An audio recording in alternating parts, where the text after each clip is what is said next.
و سوال دومم گفتم اگر تقدیر رفته باش با یک ازدواج بکنم، آیا سر جادی کار میکنه که این ازدواج به هم بخوره یا تقدیر برگردونه؟ توضیح میدم. سال دوم، آیا تقدیر اگر این باشه که بالاخره اینها با هم ازدواج کنن ولی سحر و جادو میتونه مانع بشه؟ بله. یفرقون به بین المرء و زوجه، در سوره بقره اینو میگه.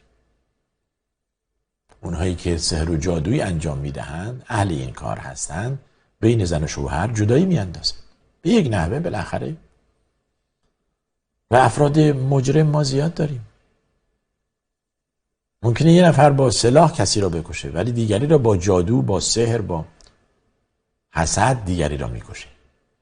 متاسفانه داریم که حالا ممکنه در علم امروزی، علم پزشکی، این حرف مردود باشد ولی واقعیت دارد. ما در اسلام پیامبر گفته که سحر، خدا فرموده سحر وجود دارد.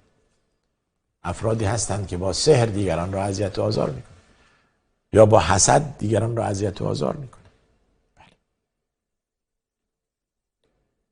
چیزی که پزشکان نمیبینند.